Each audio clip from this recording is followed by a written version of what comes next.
The banquet hall overlooked the Pacific Ocean, exactly the kind of venue my father would choose for his retirement celebration. Crystal chandeliers caught the afternoon light, scattering rainbow fragments across white tablecloths, where 200 guests celebrated Richard Thompson's 40-year career in corporate law. I sat at the family table, watching my sister Victoria hold court near the dessert station. At 32, she'd mastered the art of commanding attention, designer dress, perfect highlights, engagement ring catching every available light source. Her fiancé, Brandon, stood beside her, nodding at whatever she said with the enthusiasm of someone who'd stopped listening years ago. "Elena, you look tired," my mother observed, adjusting the pearl necklace that matched her champagne-colored suit. "Are you getting enough sleep in that studio apartment?" "I sleep fine, Mom. It's just so small." Victoria mentioned, "You don't even have a proper bedroom." She lowered her voice conspiratorially. "If you need help with rent, your father and I'm managing." My brother Marcus appeared with fresh champagne flutes. His investment banker persona was on full display. "Managing what?" "Elena's financial disasters." He laughed, distributing drinks. "Dad, remember when she turned down that six-figure job at Goldman to find herself unemployed?"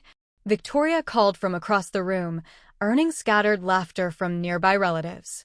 I sipped water, checking my phone. 3 new emails from my property management company. I'd respond later. My father stood, tapping his glass for attention. The room quieted as 200 people turned toward the head table. Richard Thompson knew how to work a room. 40 years of courtroom experience translated well to family gatherings. "Thank you all for celebrating this milestone with me," he began, his voice carrying that authoritative tone that had intimidated junior associates for decades. "Retirement isn't an ending, it's a beginning. More time with family, more time to enjoy the things we've worked for." Applause rippled through the crowd. "Speaking of family," Dad continued, "I'm proud to announce that my daughter Victoria has some exciting news to share." Victoria practically floated to the microphone, Brandon trailing behind. She waited for the applause to die down, savoring the attention. "Thank you, Daddy," she beamed at the crowd. "As many of you know, Brandon and I are getting married next June, and I've been planning the most incredible wedding. We're talking Architectural Digest level event, the kind of celebration our family deserves." More applause. My mother dabbed her eyes with a monogrammed handkerchief. "But weddings like this require significant investment," Victoria continued, her voice taking on that business-like tone she used when discussing money. "So, I've made a smart financial decision. I'm refinancing the family beach house in Malibu to access its equity. $500,000 that will fund not just the wedding, but Brandon's new startup venture." The room erupted in approving murmurs. Several of my father's colleagues nodded appreciatively. "Using real estate assets for investment opportunities. Very savvy." Dad raised his glass. "That's my girl. Using property intelligently, planning for the future. This is exactly the kind of financial thinking I tried to teach all my children." His eyes flickered to me briefly. The implication was clear. Marcus joined Victoria at the microphone. I helped Victoria structure the refinancing. The beach house has appreciated considerably since Grandma left it to the family. Current valuation is around $3.2 million. So, a $500K equity loan is conservative, smart leverage, generational wealth management. My father added proudly, "This is how successful families operate." I set down my water glass and pulled out my phone, scrolling through emails with practiced calm. My property manager had sent updated rental income reports. The Malibu house had generated $18,000 last month alone through luxury vacation rentals. "Elena, you should pay attention," my mother whispered. "This is important family business." "I'm listening." Victoria was detailing wedding plans now, destination rehearsal dinner in Tuscany, custom Vera Wang gown, celebrity wedding planner. The crowd ate it up. Several guests approached the family table to congratulate my parents on raising such a financially astute daughter. "The refinancing closes next week," Victoria announced. "Coastal Mortgage has been incredibly helpful. This is what happens when you maintain excellent credit and understand how to leverage assets." She looked directly at me when she said it. Several relatives followed her gaze, their expressions ranging from pity to disapproval. Poor Elena, still renting that studio apartment while her successful sister managed multi-million-dollar properties. My phone buzzed. Email from Jennifer Wu, my real estate attorney. I scanned it quickly, then returned my attention to the celebration. I want to thank Marcus for his financial guidance, Victoria continued. And Dad for teaching us to think strategically about wealth. And of course, Brandon for being my partner in building our future together. Brandon kissed her cheek on cue. The crowd applauded again. The Malibu house has always been special to our family, Victoria said, her voice softening. Grandma left it to all of us. But let's be honest, some of us appreciate it more than others. Some of us actually visit, maintain it, treat it like the valuable asset it is. Another pointed look in my direction. So it feels right that I'm the one managing this refinancing. It's not just about my wedding. It's about honoring Grandma's legacy by using the property wisely. My mother squeezed my hand sympathetically. Don't feel bad, sweetheart. Not everyone is cut out for financial management. I smiled and checked my email again. Jennifer had attached the property deed. Dated 5 years ago. Everything was in order. The party continued. Guests circulated, congratulating Victoria and discussing real estate investment strategies. Several of my father's lawyer friends offered advice about maximizing property returns. Victoria absorbed it all with the confidence of someone who'd never been told no. I excused myself from the table, heading toward the restroom. In the hallway, I nearly collided with my Aunt Patricia, my father's older sister. Elena, dear, she touched my arm. I hope you're not upset about the beach house situation. I'm not upset. It's just that Victoria has always been more financially responsible. Your grandmother would want the property used wisely. I'm sure she would. And that studio apartment you're in, West Hollywood, isn't it? Such a rough neighborhood. Your mother worries constantly. I thought about my penthouse in Century City, the one I'd purchased under my LLC 3 years ago, 1,400 square feet, floor-to-ceiling windows, 24-hour concierge. But my family knew about the modest studio I kept in West Hollywood, the one I'd rented when I first moved out at 23. I'd never mentioned selling it to a young actress last year. I should get back, Aunt Patricia said. But truly, don't feel inadequate. We all have different strengths. Back at the table, Victoria was showing relatives something on her phone, probably Pinterest boards of wedding inspiration. Brandon had escaped to the bar where Marcus was educating him about investment portfolios. My phone rang. Unknown number with a 310 area code. I answered quietly. Hello. Is this Elena Martinez speaking? Yes. Miss Martinez, this is David Chin from Coastal Mortgage. I'm trying to reach you about a refinancing application we received for a property at 2847 Pacific Coast Highway in Malibu. I stood, moving away from the table. Yes. Our records show you as the sole owner of this property through Pacific Holdings LLC. However, we received an application from a Victoria Thompson claiming to be the owner. I wanted to verify the ownership before proceeding. Victoria Thompson is my sister. She doesn't own the property. I see. So, she doesn't have authorization to refinance. No authorization whatsoever. There was a pause. Miss Martinez, attempting to refinance property you don't own is mortgage fraud. This is a serious federal offense. Would you like us to contact the authorities? I glanced back at the celebration. Victoria was laughing, surrounded by admirers. My father looked happier than I'd seen him in years. Not yet, I said. Can you call her number and inform her that the application has been denied? I'll handle the rest, of course. And Miss Martinez, I should mention. Our appraisal came back at $4.1 million. You've got quite an asset there. If you ever do want to refinance or access equity, we'd be happy to work with you. I'll keep that in mind. Thank you, David. I returned to the table just as my father was proposing another toast. To Victoria, who understands that family wealth is meant to be grown, not squandered. Glasses clinked. I raised my water. Victoria's phone rang. She glanced at the screen, then smiled triumphantly. Excuse me, everyone.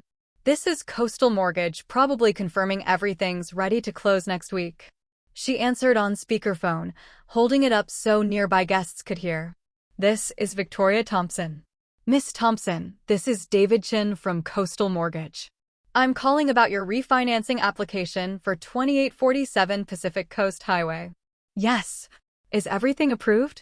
Can we close early? Ma'am, I need to inform you that your application has been denied. The smile froze on Victoria's face. Several guests stopped talking, sensing drama. Denied? That's impossible. I submitted all the documentation. My credit score is 780. My brother verified everything. Miss Thompson, our title search indicates that you are not the owner of this property. The sole owner is Elena Martinez through Pacific Holdings LLC. The banquet hall went silent. 200 guests watched Victoria's face cycle through confusion, disbelief, and something approaching panic. That's ridiculous, she said, her voice rising. Elena doesn't own anything. She can barely afford her studio apartment. There must be a mistake in your records. There's no mistake, ma'am. Miss Martinez purchased the property 5 years ago. She owns it outright. No mortgage, no liens. Attempting to refinance property you don't own is mortgage fraud, which is a federal offense. I strongly suggest you consult with an attorney. David hung up. The silence stretched. Victoria stared at her phone like it had betrayed her. Brandon's face had gone pale. Marcus looked between me and Victoria. His financial analyst brain clearly trying to process the information. My father spoke first. Elena, what is this man talking about? I set down my water glass. I own the Malibu beach house. I've owned it for 5 years. That's impossible, my mother said. Grandma left it to the family. Grandma left it to all 4 grandchildren in her will, but the estate taxes were significant, about $1.2 million. The family had 6 months to pay or the property would be sold. My father's expression shifted. He remembered. I offered to cover the taxes, I continued. I wrote a check for the full amount. In exchange, the other 3 heirs signed over their ownership stakes to me. I have all the documentation. You couldn't afford that, Marcus said flatly. You were 23. Where would you get $1.2 million? My tech startup had just been acquired by Google. The payout was substantial. Victoria found her voice. What startup? You worked as a barista. I worked as a barista part-time while building an AI-driven customer service platform. Google acquired it for $18 million. I used part of the proceeds to purchase the beach house outright. The banquet hall remained silent. My father's retirement celebration had become my business disclosure. You never told us, my mother whispered. You never asked. You saw the barista job and assumed that was my entire life. Marcus pulled out his phone, typing rapidly. Elena Martinez, Pacific Holdings LLC. His eyes widened. You own 6 commercial properties in Los Angeles. Combined valuation over $20 million. 7 properties. I closed on a building in Santa Monica last month. Victoria's hands were shaking. But the beach house has always been family property. Grandma wanted us all to have it. Grandma wanted someone to preserve it, I corrected. When faced with $1.2 million in taxes, everyone else wanted to sell. I was the only one willing to pay to keep it. We would have helped, my father said, but his voice lacked conviction. Dad, you told me 23-year-olds shouldn't own property, that I should focus on building a real career instead of playing with computers. Marcus said the same thing. Victoria said I was being irresponsible with money. I pulled up my email and showed him the thread from 5 years ago. His own words typed in his signature blunt style. Real estate is for adults with established income, not children playing entrepreneur. His face reddened. So I bought it myself, I said. I paid the taxes, transferred ownership, and I've been managing it ever since. The house generates about $18,000 per month through luxury vacation rentals. I've renovated the kitchen, updated all the bathrooms, and installed solar panels. Current valuation is $4.1 million. You've been renting out Grandma's house? My mother looked horrified. I've been managing a valuable real estate asset. The house is occupied 43 weeks per year by carefully vetted guests. I have a property management company that handles everything. The revenue covers maintenance, property taxes, insurance, and generates substantial profit. Brandon spoke for the first time. Victoria, you tried to refinance a house you don't own. I thought. Victoria's voice cracked. The family always talked about it like it was ours, like we all inherited it. You did inherit it, I said. Then you sold me your share because you didn't want to deal with estate taxes. I have your signature on the transfer documents. Marcus was still scrolling through his phone. Elena, you own the building where my firm rents office space. Yes, Paramount Tower downtown. I acquired it 2 years ago. You're my landlord. Technically, Pacific Holdings is your landlord, but yes. My father sat down heavily. Why didn't you tell us? Tell you what? That I built a successful business? That I invested wisely? That I own property? I looked around the table. Every time I tried to discuss my work, someone changed the subject. When I mentioned my startup, Marcus said tech companies were volatile and unreliable. When I talked about investing, Dad said I should leave finance to the professionals. We were trying to protect you, my mother said weakly. You were dismissing me. There's a difference. Victoria wiped her eyes, mascara streaking. I told everyone I was refinancing the house. I promised Brandon we'd have the money. His startup needs capital. Then Brandon should seek capital through legitimate channels, I said. Not mortgage fraud. It wasn't fraud, Victoria protested. I thought. You thought wrong. You assumed the house was yours because you wanted it to be. You didn't check property records. Didn't verify ownership. You just assumed you were entitled to $500,000 of equity from an asset you don't own. Guest conversations had resumed, but at lower volumes. Everyone was clearly listening while pretending not to. Aunt Patricia approached the table cautiously. Elena, dear, surely we can work something out. Family should help family. Victoria needs this money for her wedding. Victoria needs $500,000 for a party. It's not just a party, Victoria protested. It's our wedding. The most important day of our lives. Then scale it to match what you can actually afford. My father's lawyer instincts kicked in. Elena, let's discuss this privately. Family financial matters shouldn't be. You made it public, Dad. Victoria announced her refinancing plan to 200 people. I'm simply clarifying the facts. Marcus set down his phone. I helped her structure the loan application. I used my firm's letterhead to verify the property information. If she committed fraud, I'm implicated. You verified information without checking basic ownership records, I said. That's sloppy due diligence for an investment banker. His jaw tightened. Victoria stood abruptly, her chair scraping against marble floors. This is my engagement, my celebration. You're ruining everything out of spite because you've always been jealous of me. I'm not jealous, Victoria. I'm wealthy. The statement hung in the air. Several guests gasped softly. I own more property than everyone at this table combined, I continued. I have zero debt, diversified investments, and multiple revenue streams. I'm not jealous. I'm just done pretending to be less successful than I am so you can feel superior. My mother reached for her wine glass with shaking hands. Elena, you don't have to be cruel. I'm not being cruel. I'm being honest. For 5 years, I've listened to commentary about my failed career and financial struggles.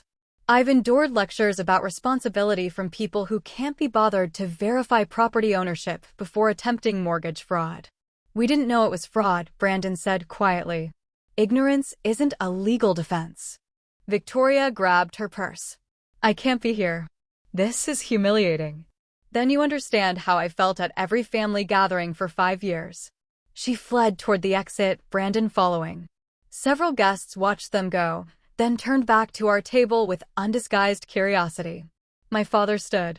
I think we should adjourn to somewhere private. Why? You were happy to celebrate Victoria's financial acumen publicly. Why should my correction be private? Because you're embarrassing the family. No, Dad. The family embarrass themselves. I'm just clarifying reality. Marcus leaned forward. What do you want, Elena? Are you going to press charges? Report Victoria to the FBI? Evict my firm from our office space. I want honesty, I said. I want to stop being treated like the family failure when I'm actually the family success. I want acknowledgement that maybe, just maybe, you were wrong about me. The silence returned. My mother spoke carefully. We had no idea you were doing so well because you never looked. You saw what you expected to see, struggling younger daughter, working service jobs, living in a studio apartment. You never questioned why I seemed happy, why I never asked for money, why I wasn't stressed about bills. You seemed content with so little. My father said, I am content, but little is relative. That studio apartment in West Hollywood, I rented it to establish independence. My actual residence is a penthouse in Century City. I drive a Tesla not because it's trendy, but because I believe in sustainable technology. I dress simply because I prefer comfort over labels. You let us think you were poor, Aunt Patricia said accusingly. I let you reveal your own prejudices. Every assumption you made was based on surface appearances. You judged my worth by my outfit instead of my achievements. My father sat back down, looking older than he had an hour ago. I don't know what to say. I'm sorry would be a start. He flinched. I'm your daughter, I continued. I accomplished something significant, built a business, sold it successfully, invested wisely, created passive income streams. Instead of celebrating that, you spent 5 years pitying me. Do you understand how that feels? My mother was crying now. Quiet tears that she didn't bother to hide. We thought we were being supportive, offering help. You were being condescending. There's a difference between support and pity. Marcus stood. I need to call Victoria. This loan application has my professional reputation attached. Then you should have verified the information before attaching your reputation, I said. He left without responding. The party was effectively over. Guests were gathering coats, making excuses, fleeing the family drama. My father's retirement celebration had imploded spectacularly. I'm sorry, my father said finally. I'm sorry we didn't see you clearly. Are you sorry you didn't see me, or sorry you got caught? That's not fair, isn't it? 10 minutes ago, you were praising Victoria's financial wisdom. Now you're apologizing because you have to. Which feeling is real? He didn't answer.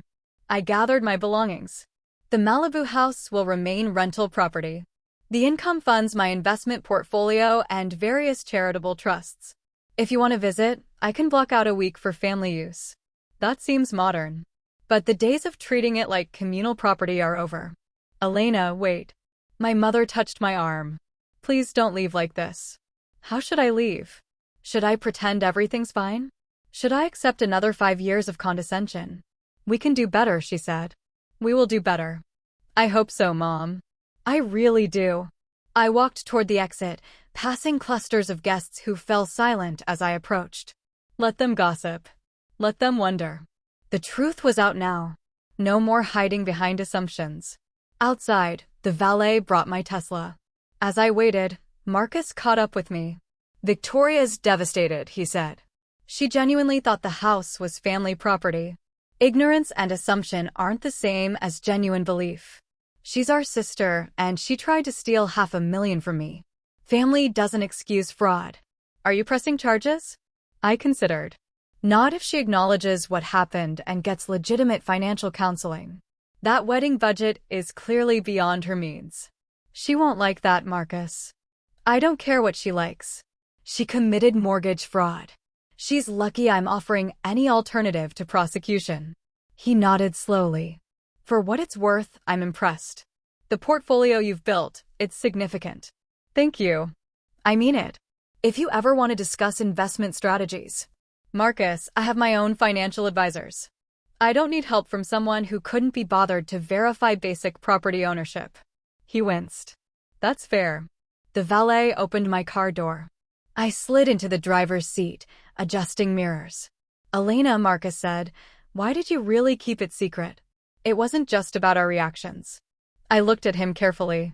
Because the moment people know you have money, everything changes. Relationships become transactional.